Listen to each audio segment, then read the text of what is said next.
speaking of Connor, let's talk about the disgusting behavior that Dustin Poirier displayed.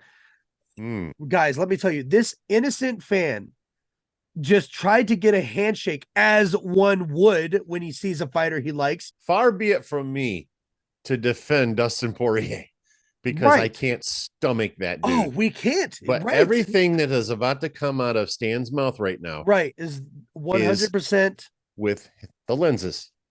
Let's go. Fact. This man made a sign that said, "Dustin, your wife is in my DMs." Playful, on topic, love it. Can we stop? Can we stop? Yeah.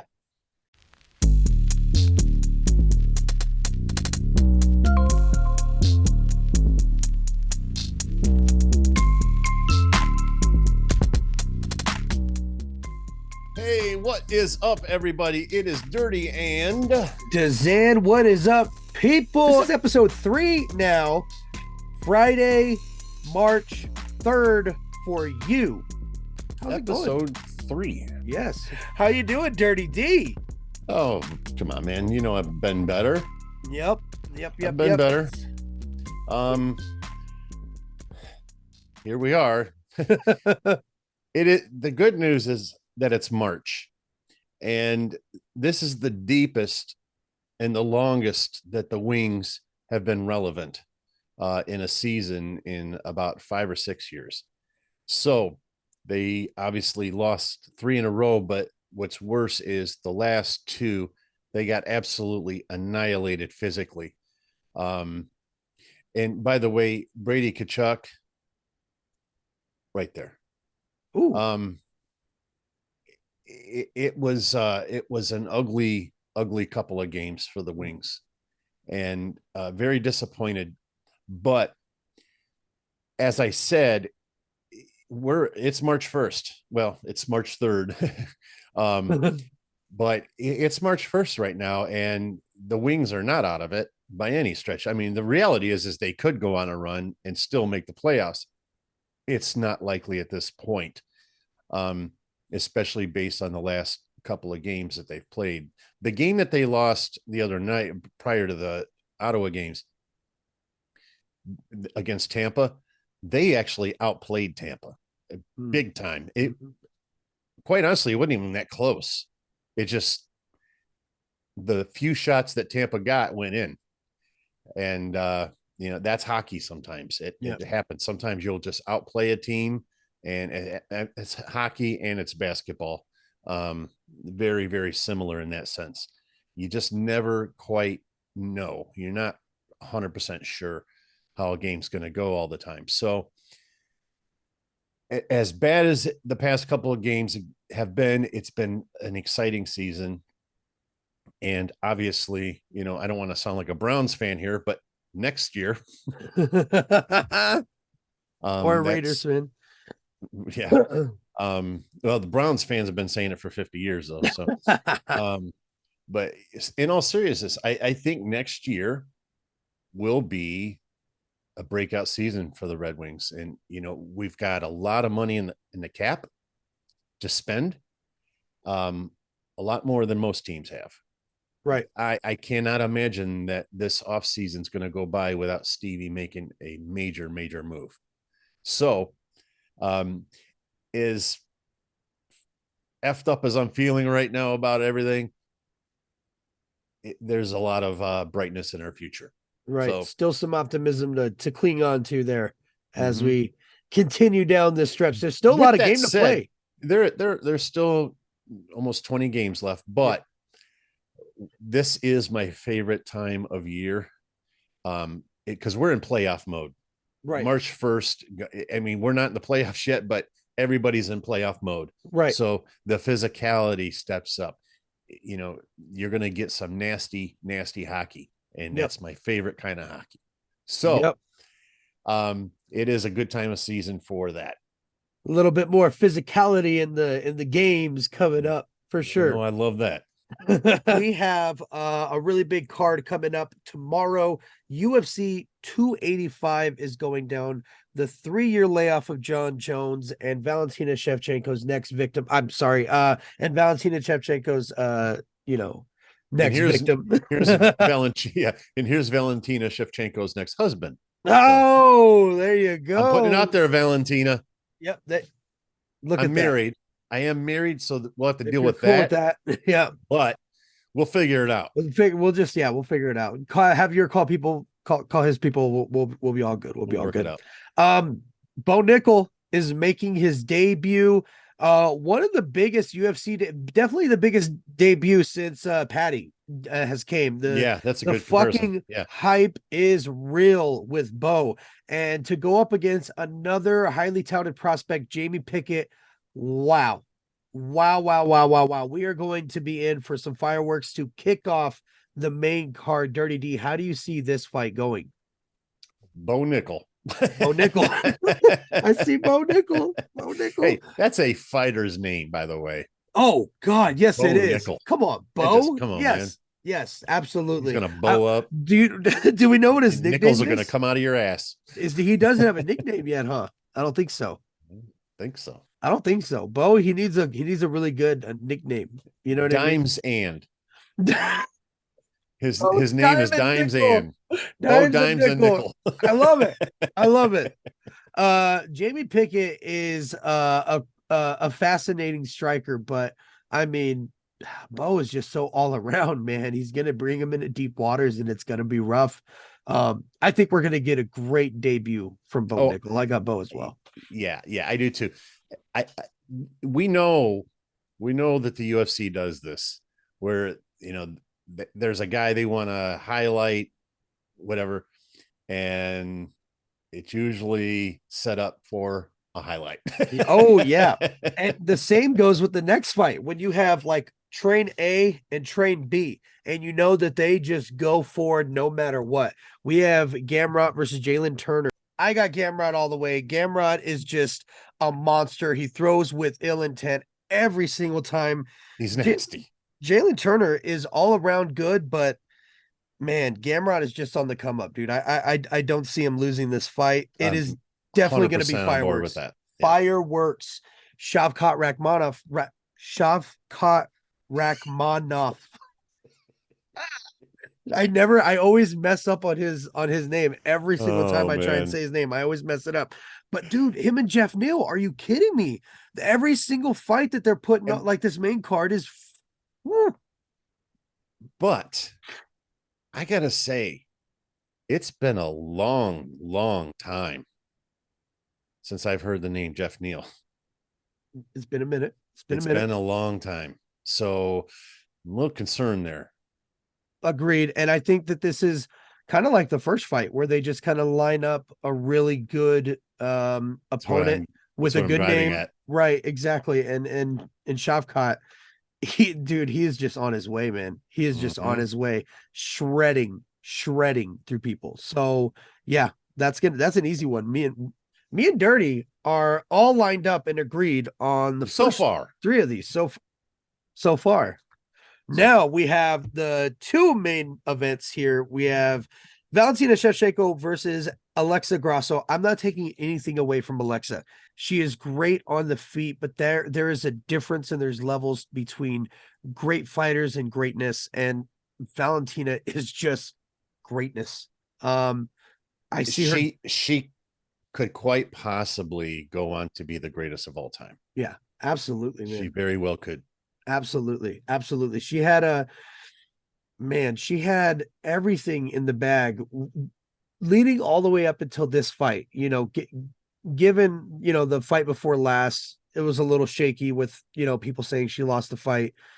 She definitely made up for it with their last fight, and this I think is going to be another one of those where she is going to dominate in the clinch. She's going to initiate the takedown. She's not going to be afraid of the submissions. She likes to do that. She likes to play your game, and whether it's kind of worked out or not in the past, I don't think she's going to stray from that same game plan, and that's just what she's going to do. Yeah, she's a different fighter than she was just 4 or 5 years ago. Like, I don't know what happened. It's almost like she went into the lab with a pen and a pad. Yep. Seriously. I mean, that's because for the past 4 or 5 years now, everybody she fights are like 3 levels below her. Yes. And Yes. we're talking about iconic fighters Yep. that she's done this to. It's like ever since the last Amanda fight, she went in the lab with a pen and a pad, Yeah, man. man. She really did. She has just and it's how crazy is that she's still leveled up Yeah. after each fight. Like it's so crazy, man. And She now is we're just saying all of this stuff.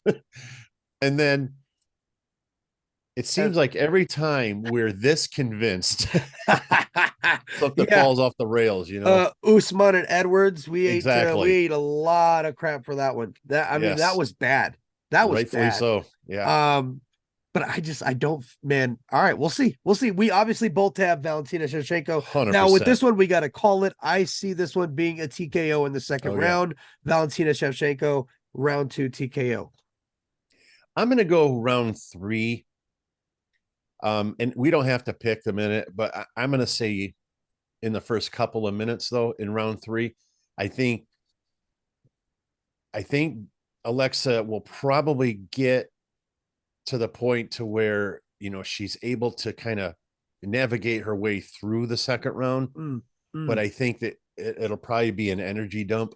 Right, And then right. that's when Valentina's going to cash in. Kind of clean up, right? Yeah. But you and I are 1 round off. So, All right. All right. I like it. I like it. We have the main event, Cyril Gahn versus John Jones. Now, Cyril Gahn and John Jones have a lot of similarities. They both love the elbow. They love the elbow after the clinch. They love knees. They love throwing roundhouses, spinning kicks. There's only one major difference with what you're saying, in my opinion. Yes. And that is when John Jones throws his knees, it looks like my knees. When Cyril Gahn throws knees, it looks like Saquon Barkley's knees. No kidding. And how quick that massive man is crazy. Yes, you're right though. His legs, they're ham hocks, man. Those things are huge, huge. Major huge, yeah. Yeah, absolutely. But you're right about that. But they have a lot of similarities in that sense. The distance. They love the teep kicks. They love the oblique kicks. They keep the distance in the same way. We're gonna see a much more competitive fight that I think a lot of people are ready for. But how so? What do you mean by that? So a lot of people see this as John Jones maintaining distance, and then when he wants, getting into a takedown, taking him down, and either just mauling him on the ground or submitting him on the ground. That's how people see a wrestler's affair in this fight. Judging how easily manhandled, honestly, Gahn was when he fought Francis Ngannou. He pretty much gave John Jones a blueprint for how to beat him. Here's a blueprint. You dominate me on the ground for 5 rounds and you can beat me, because he had no answers for Francis. Now, granted, they are different strengths and stuff, but to say that John Jones is levels above Francis when it comes to wrestling is probably the biggest understatement you can make. What he's doing is he's bringing everything down so that he can make John Jones seem like, oh my God, did you see that massive win that nobody else saw coming? Give me a break. Oh, what you know what? You know what, Dirty? I'm over it. I don't even know how you're insulting me right now, but I'm over it right now. All right. I think that it's gonna be competitive. Give me your thoughts now. I have all knowing. Dirty D. Yeah, I can't talk today, guys. Go ahead. Clearly. No, I got John Jones winning, but do you think it's going to be a little tougher than everybody thinks? I'm not 100% on that. I'm not 100% John Jones is going to win. Tell me why. Because Cyril Gahn is nasty. Yes, he is. He is nasty. And he can go to deep waters. He's willing to. John Jones, the reason that I'm picking him is on his legacy. Okay. But if I were looking at this fight objectively, and I were looking at these two fighters just strictly as the fighters that they are, I would probably pick Cyril Gane. The bold strategy, Cotton. Let's see if it pays off for All right, guys, you heard it. Dirty D says Cyril Gane is going to win by knockout in the first round. That is not at all what I said, so but okay. We'll see. We'll make him eat his words next week. No, but how do you have John? I have John unanimous decision. No, decision. Decision. I can't see John Jones knocking out Cyril Gane. Me either. Weird, right? Before I can pick John Jones to win by a knockout, I need to see him knock somebody out at the heavyweight division. Right. Because adding weight doesn't necessarily add power. Right. Or at least it can have a diminishing return. Me and Dirty D are all on board with every single fight, with the exception of one round. I have no idea how that could. I love it. Happen. He has seen the light, ladies and gentlemen. He read my notes. We're moving on, guys. So listen, when I talk about my favorite fighter, Conor McGregor, oh man, it just brings a smile to my face. When I tell you guys that he hands out opportunities to everybody, he is a generous man. Some would say kicked off fighters. I say removed fighters for a couple of really great prospects, right? And then this man, Loic Radzakhavan, right? I think that's how you say his name. I hope I didn't butcher it. This guy gets signed by the UFC. And just days ago, he thought that he was going to have to fight his way in the house. And Conor said, no. Is that how it went? Talk to that gentleman right down the hallway, and he's going to hook you up, but we'll see you. And the UFC was like, we'll take care of it, Conor. We got it. And he's a great fighter. So we're just going to go ahead and sign him right now. And Conor said, you're welcome. So, I mean, I feel bad for the other two guys. Hopefully they get to fight it out. Because I didn't quite see it that way. But we'll go ahead and let you run with your Conor rose-colored lens takes. Right. I appreciate it. Good Lord. I love the platform that I get. You guys, this guy is such a stan.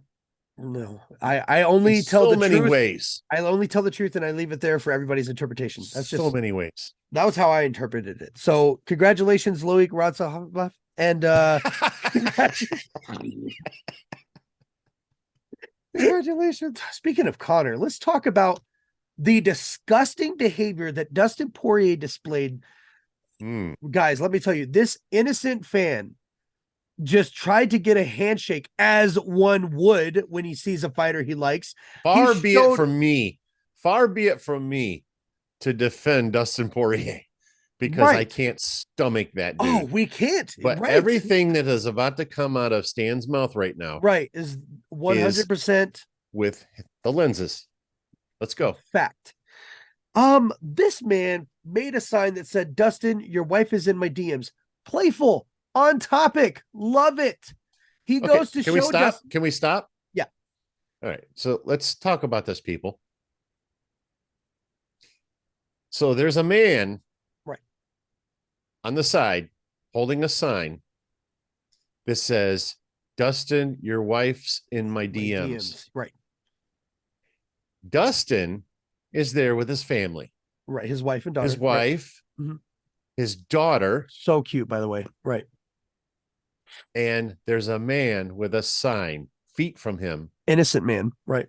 And his wife and daughter. So cute, by the way. He reads it and it says, your wife is in my DMs. Right. Funny, right? And then he tried to handshake. Hilarious. Let me ask you something, DZAN. Right. Yeah. If you were at a festival. Right.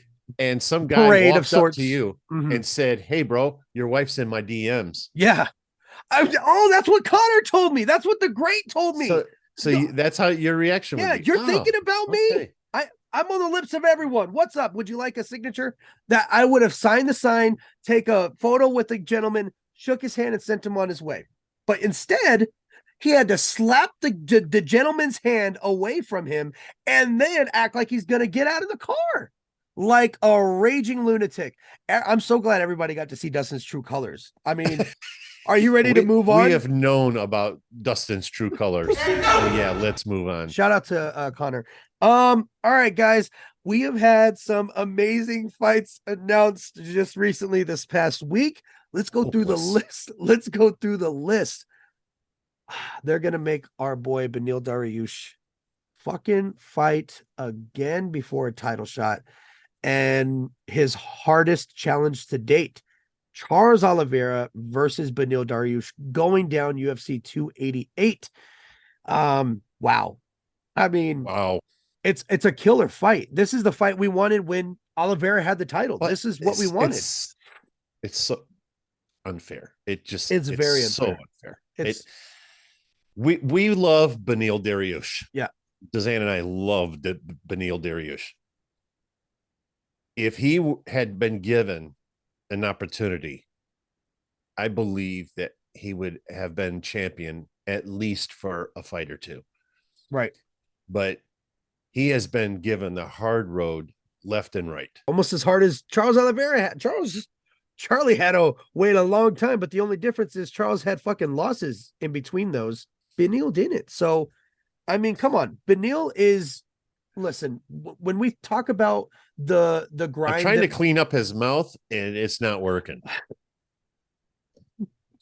I need some soap. We need a jar. I need a jar. Yeah, that's good PayPal because jar. I can't put any money in it. Every time he drops an F-bomb, he's got to drop a PayPal, a dollar PayPal in there. Oh, I'm so sorry, guys. I'm gonna get it together. I'm so passionate about Beneil Dariush. Oh, it's gonna be great. And Cyril Gahn and John Jones. Oh this man, is the start of it. All right, we're getting there. I'll get them there, guys. This is the same card that's rumored to have Aljo and Henry Cejudo on it though. So that should be really good. Aljamain Sterling said on his YouTube channel that's going to be his next fight. I believe both parties have signed the contract. We're just waiting for it to come out and be official. So, and they both have the same manager. So it doesn't make sense to me that this one wouldn't get signed after all, but it looks like they're still building the rest of this card. So we got a good one coming up. It's gonna be good. Blades versus Pavlovich. Pavlovich. Yes. This fight right here has like pretty much future intentions for who's going to get the title shot next, because you have number 3 with Pavlovich, number 4 with Blades. You have John fighting Cyril Gahn. There's a lot of things kind of up in the air in that top 5, right? Derek Lewis just got booted out of that because of his, losses back and back and back. This is going to be a really good fight.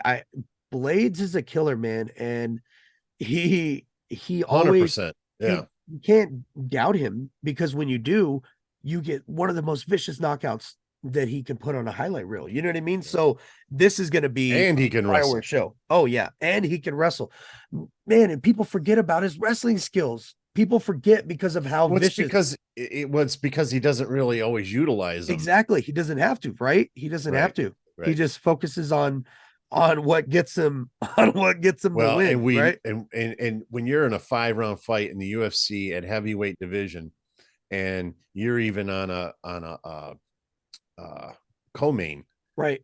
It's 5 rounds. Mm-hmm. Wrestling for a heavyweight 5 rounds, it's just not in the cards for anyone. anyone. Oh, and then my boo thing official, Mackenzie Dern, coming off of a unanimous decision loss. She's fighting Angela Hill, who's coming off of a unanimous decision win. 2, right? Yeah, 2. Well, Mackenzie 1 loss. Angela had a loss and then a win. So Angela's coming off of a win, unanimous decision win, but it was one that we thought she lost. It was one that we were like, there's no way. Okay. Yeah. Yeah. It honestly, it should have been back-to-back losses, but she did get a UD win in the last one. I'm hoping Mackenzie Dern can make her stretch to the title. This is strawweight bout 115. She could be next in line for Rose. That'd be a great fight if she wins this against Hill, because Hill has that name. They're both top 5. Let's get it. This is going to be going down in May. Mackenzie Dern is a little thicker on the bottom. And I think that really does help her. Yes, she is. I think that does help her with her kicks. Over somebody like Angela Hill. Angela Hill is very small framed. So Or when she's like cinching in her triangles and her arm bars, so much strength with her legs, those thighs. All right, moving on. Last thing for MMA, Darren Till got cut. Darren Till's gone. Oh my God.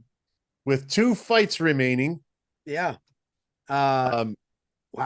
Yeah, that's wild because we know Dana doesn't do that. So I think that says a lot about Darren Till's pull, right? As far as pulling and numbers. By the way, guys, he requested to be he cut. requested it, and the UFC obliged, which yeah, never ever happens. right. Nate Diaz had a fight left for 3 years on his contract, and they refused to let him out of that contract. Yep. All of the stuff that Nate Diaz did for the company, and they refused to let him out. Used it. They refused to let so many people out of their contracts. It's almost unheard of that they ever let him. GSP had to wait his 7 year, or he had to wait, I think 7 years for it to finally officially it's fallen off. So now you can do what you wish. Isn't that crazy, man? That is insane. It's wild. Dana White. That's the Dana White privilege. You know what I mean? You got to have the Dana White privilege. But yeah, he did say that he's taking some time to focus on the foreseeable future. He does have big plans currently. So I'm assuming that's going to be outside Octagon Ventures that he's doing, which good for him, because I hope he can really, kind of make a business outside the cage. I don't think that this is going to be the future for him in MMA, but he has the personality to just kill it in the MMA industry. So whatever he can kind of find within this wheelhouse, I think he'll crush it, right? I think he'll really crush it. Time to get to music. We have a couple of things for music, guys. Now, I think I might have touched on this last week. I'm gonna bring it up again. Logic dropped his album called College Park. This is his first LP since becoming independent. He retired a couple years ago, but it was just a retirement from the industry. And he went and did a gaming channel for about a year. It was actually really popular on Twitch. And then he decided to start doing music again. He released an EP, doing singles here and there. To me, I haven't been a Logic fan in a minute. A lot of his newer stuff to me sounds like he's trying to recreate his older stuff that I fell in love with, like Under Pressure. They all have the same kind of boom bap feel, and he's saying the same kind of stuff. And to me, it's very hibbity jibbity, venomous. It's the same kind of lines that are just kind of put together. And to me, it sounds like he's just freestyling over every beat. And I don't want to put him down the whole time, because there are some great songs from this LP. And I do wish him the best, because he should be making a lot more money doing it himself, as though I feel like a lot of rappers should. So shout out to Logic. I hope he finds a new sound soon, because I'm over it. I'm over it. I get that. Nobody wants to hear repeated stuff, even like I'll notice 3 songs later, somebody reused a bar. And I'm immediately like, ugh. Yep. 3 songs in and we're already repeating. Yep. So I'm not a fan of that. If you're not, if me, I want the best songs on the album. I don't need it to be an hour and a half long. Right. 47 minutes is fine with me if everyone's a banger. Exactly. Right. If you have gems in there, why put up something that is not going to be diluting everything? Yes. That's all you're doing. The biggest one is Lil Wayne. He throws out a project that has 23 tracks, and 16 of them are gold. And the other ones, you're like, I wish that wasn't on this project. You know what I mean? And I wish a lot more artists would do that. I don't like 11-track albums. I don't like that. Dirty likes that. I don't like that. I am very happy with 13 to 17 if you have a couple of skits in there, maybe an interlude. That's a little different. That's what I'm comfortable with, because that tells me it's a full-scale LP. Bam. That to me is an album. Anything shorter than 14 in my eyes seems like it's either kind of an EP or just like a project to put in the interim. That's just my personal thoughts on that, and it just depends on how you're kind of putting the project together. So I will say NF put out an 11-track mixtape called Clouds, and it sounded like an album. It didn't sound like a mixtape because there were songs that fit so well cohesively that it's like this was meant for one singular project. And it wasn't like he just made a bunch of songs at the same time and then decided to compile them and then put it out. Does that make sense? Yeah, I get what you're saying. All right, because I feel like you want to punch me. I just, for me personally, I don't want the filler. I don't want filler. I don't need the filler. Yeah.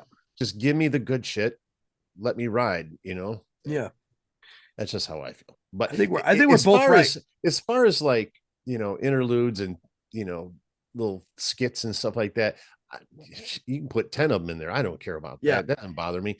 But if you're talking about, 14, 13, 14, 15, 17 songs, that's just too long for me. Yeah. I don't want to sit down that long.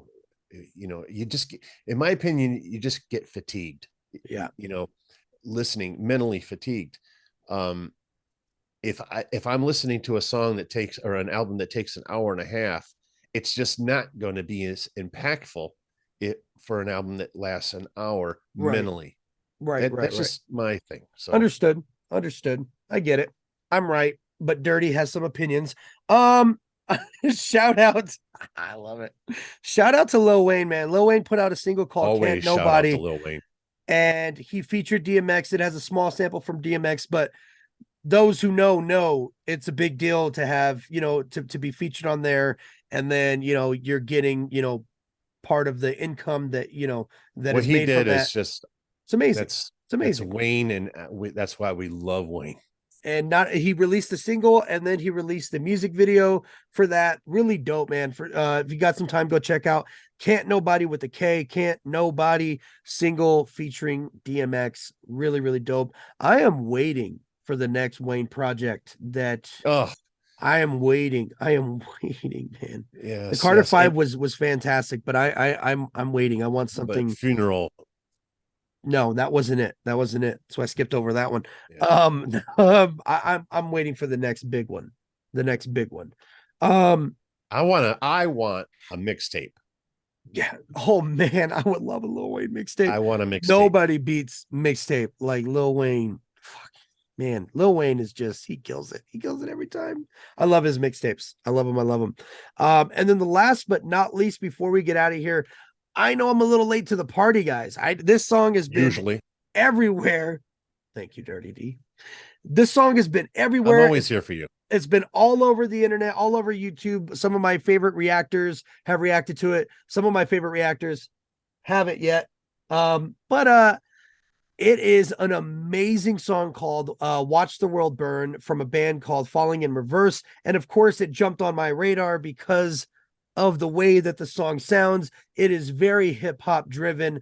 I do love heavy rock as well. My favorite band is Disturbed. So I have a taste for the heaviness as well as the hip hop. And I think that this band just melded together perfectly. So I did a deep dive into a lot of their music and I found a lot of songs that I like. So I am in. I love Falling in Reverse. And this song is amazing. And if this is going to be on the same project as some of the other songs I heard, like Popular Monster, I am so down to hear the rest of this project. I've been listening to their last album. I think it's called Welcome Home or Coming Home. Sorry.